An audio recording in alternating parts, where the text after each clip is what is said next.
Paz de Cristo a todos os irmãos. Gostaria de compartilhar uma mensagem por título Como vencer o pecado.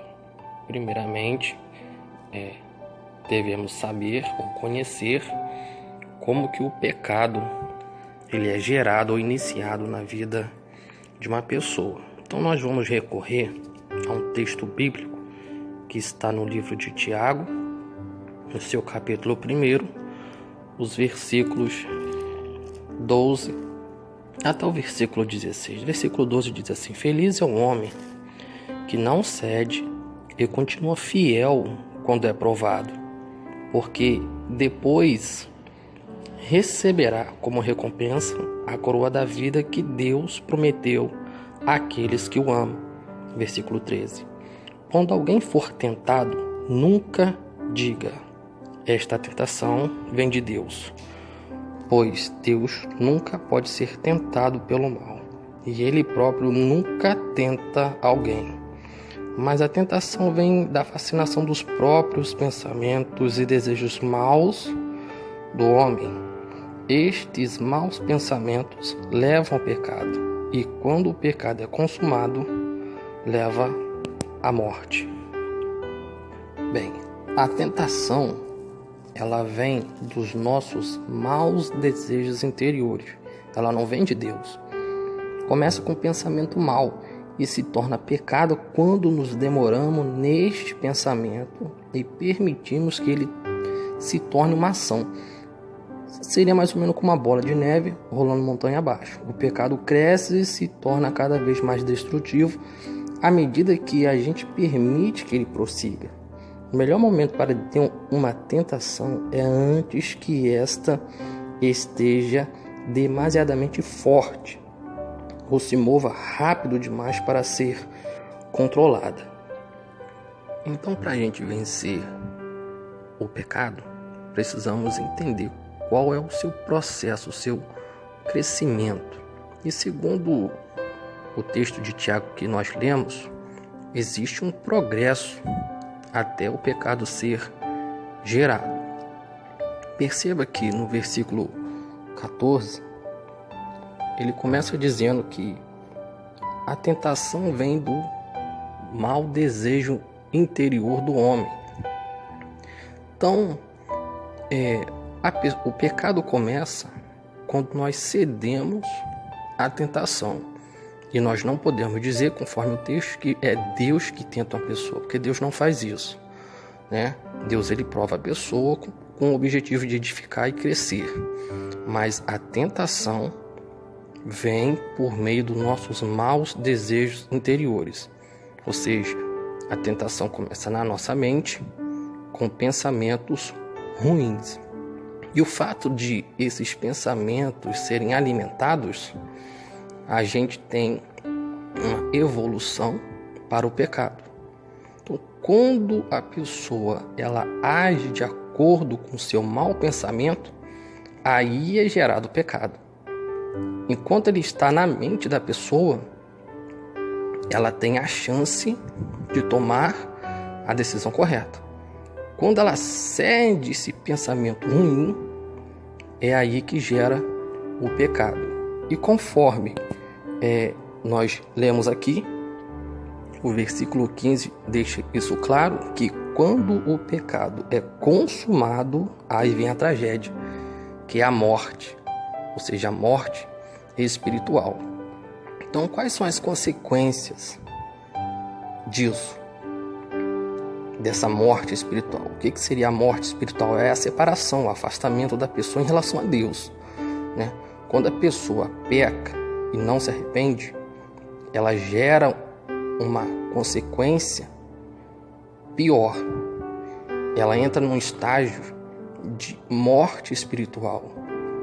Ou seja, a pessoa ela se nega a reconhecer o erro, permanece nele, e isso faz ela se afastar de Deus a um ponto de morrer espiritualmente, ficar completamente afastada dele. Isso é um perigo para a pessoa, tá? Então, o pecado começa na mente por maus pensamentos. Quando esses pensamentos são alimentados, não são rejeitados, ele torna-se pecado quando nós cedemos a esses maus pensamentos e agimos de acordo com eles. E a consequência disso, a pior que existe, é a morte espiritual, que é o afastamento da pessoa em relação a Deus. Tem um texto que está na segunda carta de Paulo aos Coríntios, capítulo 4, versículo 4. Ele diz algo muito interessante, que nós devemos tomar muito cuidado. Que diz que o diabo, lá escrito como o Deus deste século, ele cegou o entendimento do homem. Olha que coisa terrível. O diabo cegou o entendimento do homem com o objetivo de este ficar incapaz de reconhecer o Evangelho, né, a obra de Deus.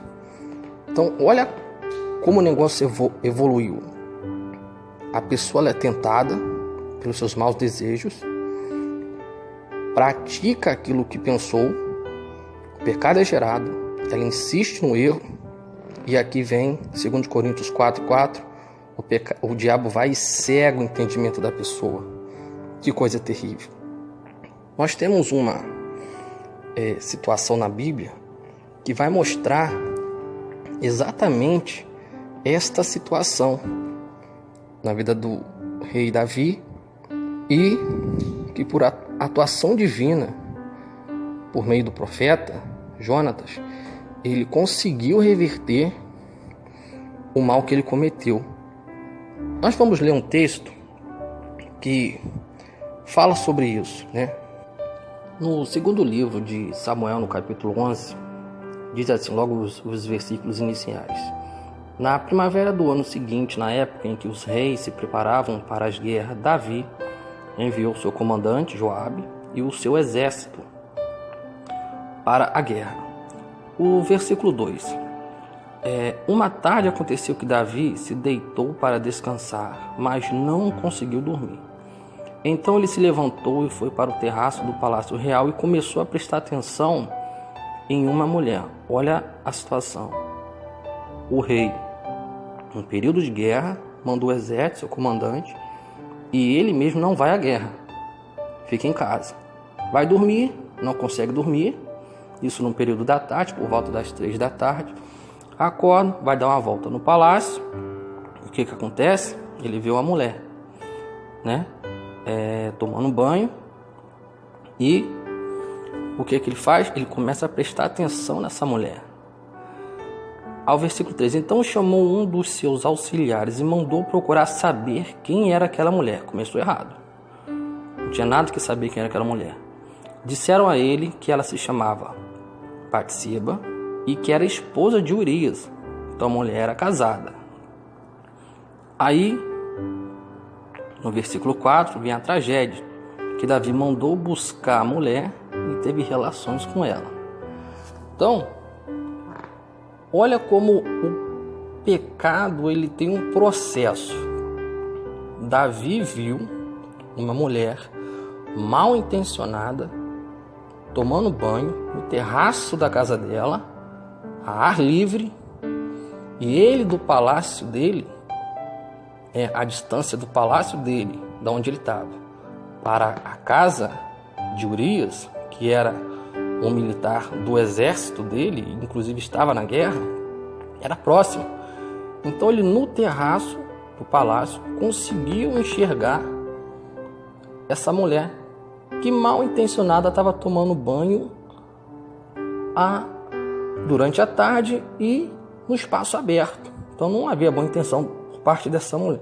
Então Davi, ao invés de ele se resguardar dessa situação, dele fugir dessa situação, o que ele faz? Ele manda procurar saber quem é a mulher. Descobre que a mulher é casada. O que ele faz? Ele vai e manda buscar a mulher e tem relações com ela. Olha a situação. Da onde veio o pecado? Da mente dele. Correto? Ele viu a mulher. A Bíblia diz que a mulher era formosa, né? Ele começou a ter pensamentos em relação a essa mulher. Demorando-se nesses pensamentos, que acontece, conforme Tiago disse, o pecado tomou forma ele foi, tomou a mulher e teve relações com ela. Isso trouxe sérios problemas para ele, para o reino dele. Então, o pecado, irmãos, ele começa na mente. A mente é um campo de guerra. Temos que ter muito cuidado com a nossa mente. Tem um texto que Salomão, um provérbio, né, que é um conselho prático, ele dá, está no capítulo 4 de Provérbios, no versículo 23, ele diz assim, 4:23, sobre tudo o que se deve guardar, ou seja, o mais importante, aquilo que nós devemos guardar é o coração, porque é por meio dele e através dele que nós temos mais saídas para a vida. Guardar o coração, porque por meio dele tem as saídas da vida. Esse coração aqui não está falando do coração que fica no centro do peito. Esse coração aqui refere-se à mente. Então, Salomão, na sua sabedoria, ele diz que a pessoa deve preservar a sua mente. Por quê? Porque é por meio da mente, né? É a mente do nosso coração que determina a forma como nós vamos viver. Então, se a pessoa não preservar a mente, não guardar a mente, coisas ruins podem acontecer, conforme Jesus disse, que é do coração do homem, ou seja, da mente, que procede dos adultérios, fornicações, assassinato, vingança. Tudo de ruim procede do coração do homem. Então, devemos guardar a nossa mente. E o que o diabo faz, irmãos? Conforme Paulo explicou lá em 2 Coríntios 4:4, que ele cega a mente da pessoa. Então, Deus já havia revelado a Salomão o segredo para vencer o pecado, guardar o coração, guardar a mente, preservar a mente, né? E Deus completa essa questão de vencer o pecado, que não só guardar o coração, mas colocar dentro do coração a chave para a vitória, para vencer o pecado. Está lá em Salmo 119, versículo 11, que diz lá o quê? Escondi ou guardei de forma segura a tua palavra. Aonde? No meu coração. Para quê? Qual finalidade? Para não pecar contra ti. Salomão, em Provérbios 4:23, diz: sobretudo guarde o teu coração. E o salmista disse: guarda dentro do teu coração, ou esconde dentro do teu coração a palavra de Deus. Para quê? Para você não pecar contra ele. O diabo, ele cega a mente. E Deus quer que você preserve a mente. E que coloque dentro dela a sua palavra. A palavra de Deus, que liberta, que previne a pessoa de cometer o erro. Se Davi tivesse feito isso, se ele tivesse protegido o seu coração, a sua mente, se ele não tivesse alimentado a mente dele com adultério, ele teria vencido. Mas ele se deixou levar por um pensamento mau, alimentou esse pensamento, agiu de acordo com esse pensamento. O pastor Josué Gonçalves, que é terapeuta familiar, ele diz algo muito interessante. Ele diz assim: aquilo que penso é aquilo que faço, e aquilo que faço determina quem eu sou. Aquilo que penso, muito provavelmente, se eu demorar nesse pensamento, se eu alimentar ele, vai ser aquilo que eu vou fazer, ou agir de acordo com esse pensamento. E conforme eu agir, a minha ação, minha atitude, vai revelar, vai demonstrar quem eu sou, o meu real objetivo. Então, irmãos, muito cuidado, guardar o pensamento, a mente, guardar o coração, palavra-chave, versículo-chave, Provérbios 4:23, sobretudo, guarde o teu coração. Jesus disse: do coração procedem todas as coisas, adultério, fornicação. Guarde, irmão, o coração. Essa é a chave da vitória para vencer o pecado. Sabendo que o pecado começa com pensamentos ruins, desejos ruins. Não é Deus que nos faz tentar para pecar. Somos nós que deixamos ser tentados pelos nossos maus desejos. Tiago 1 esclarece isso. Então, o que nós devemos fazer para vencer o pecado? Guardar o coração. E dentro do coração colocar o quê? A palavra de Deus. O texto, o salmista, ele usa a expressão escondi a tua palavra.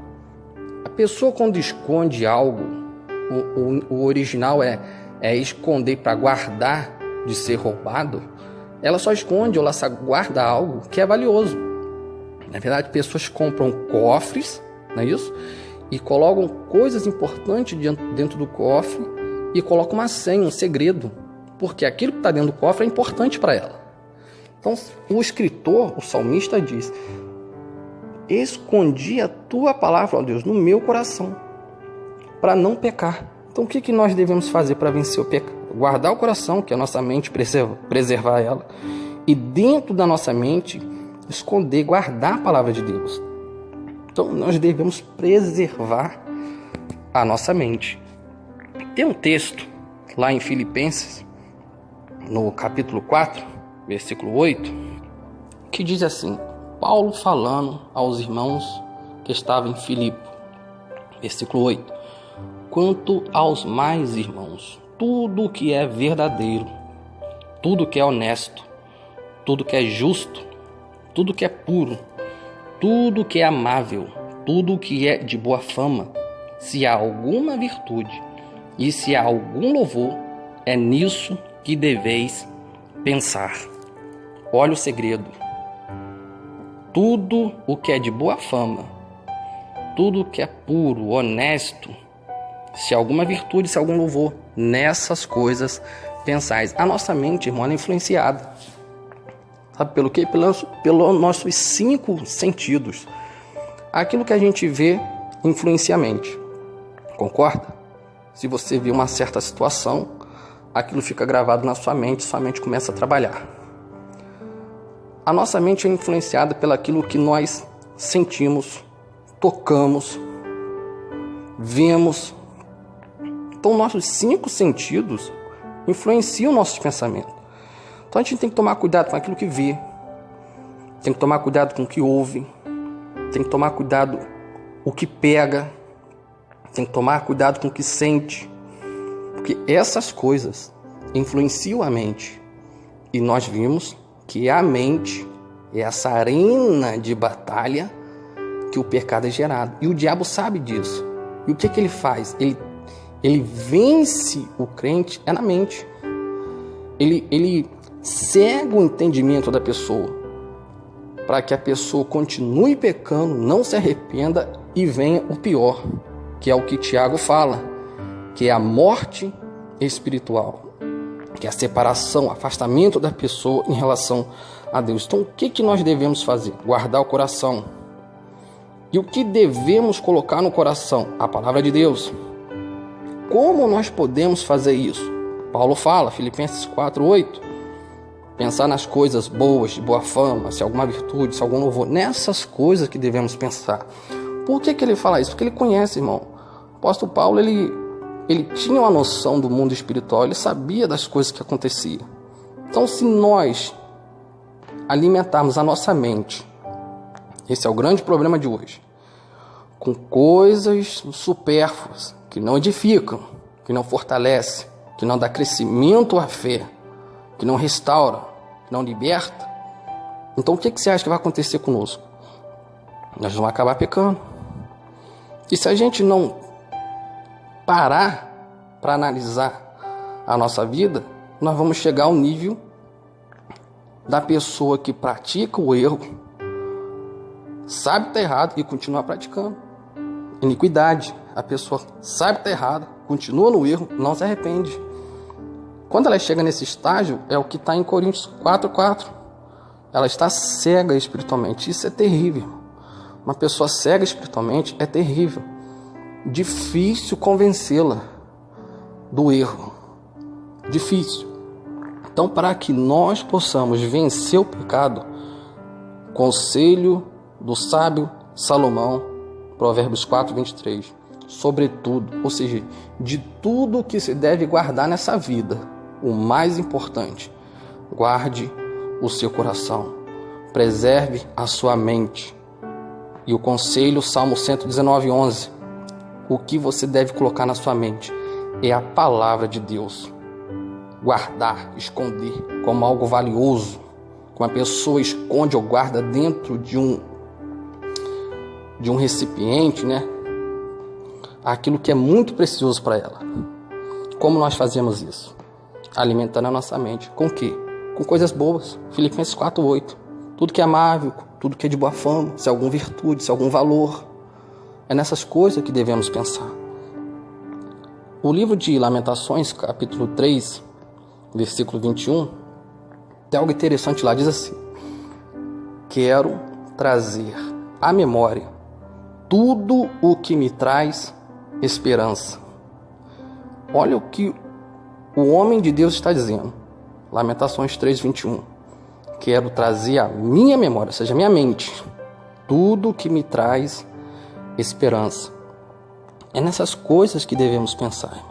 Então, esse mundo virtual, de muitas informações, notícias ruins, mensagens ruins, tudo o que tem o objetivo de desabilitar, desequilibrar a mente da pessoa, essas coisas nós devemos rejeitar, irmãos. Não adianta colocar a culpa em Deus. Deus que está me tentando. Não. O apóstolo falou, deixou bem claro, Tiago 1, Deus não tenta ninguém. A pessoa é tentada por causa dos seus maus desejos interiores. Para vencer o pecado, devemos guardar a nossa mente, preservar a nossa mente com a palavra de Deus, pensamentos de Deus. Então, essa é uma meditação que eu deixo para os irmãos, um alerta muito preocupante. Davi foi pego nessa situação, trouxe sérios problemas para o reino dele, para o filho dele, para os netos dele, e nós não queremos que isso aconteça conosco, por causa de um desejo carnal de Davi. O homem foi assassinado, o marido da mulher foi assassinado, porque depois que ele teve relação com a mulher ficou grávida. Ele, querendo encobrir a gravidez da mulher, chama o marido dela da guerra para ter relações com a mulher. Muito comum isso hoje em dia, né? Essas coisas acontecerem. Só que o homem não se deita com a mulher, então a criança nasce. O que ele vai fazer? Vai assassinar o homem. Vai mandar o homem para o campo de batalha, na linha de frente. O homem morre. Ele encoberta tudo. Tá tudo certo, ninguém sabe de nada. Só tem um porém: Deus viu tudo. Deus viu tudo. Deu tempo a ele para reconhecer o erro. Como ele não reconheceu, Deus enviou o profeta. O profeta vai, o repreende, ele reconhece, pede perdão a Deus. Porém, a consequência do pecado, ela vem. Deus perdoa o pecado, mas a consequência dele, ela permanece. E a consequência do pecado dele recaiu sobre o filho dele. Os próprios filhos dele fizeram coisas terríveis. Um dos filhos dele se levantou contra ele para tentar matar ele. Um outro filho de Davi, ele estuprou a própria irmã. Um terceiro filho de Davi, que soube do caso, foi e matou o irmão, porque havia estuprado a irmã. Olha as consequências do pecado. E quando Davi estava velho, que ele ia passar o reinado para o seu filho, Salomão, antes de fazer isso, se levanta um outro filho assumindo no lugar dele. Antes dele assumir o governo, um outro filho dele já se autoproclamou rei. Olha a bagunça na família de Davi, as consequências por causa de um desejo carnal. Então veja que não basta uma grande montanha de neve, basta apenas uma pequena bolinha que, descendo o morro, vai crescendo, até se tornar avalanche. Então, irmãos, quando você perceber que você está perdendo na tentação, procure ajuda, recorra à palavra de Deus. avalie aquilo que você está vendo, ouvindo, aonde você está indo. Se essas coisas não estão influenciando a sua mente, repreenda esses pensamentos contínuos que você sabe que é errado e você continua nesses pensamentos. Repreenda isso, porque se você se demorar nesse pensamento, conforme o Tiago fala, você vai pecar.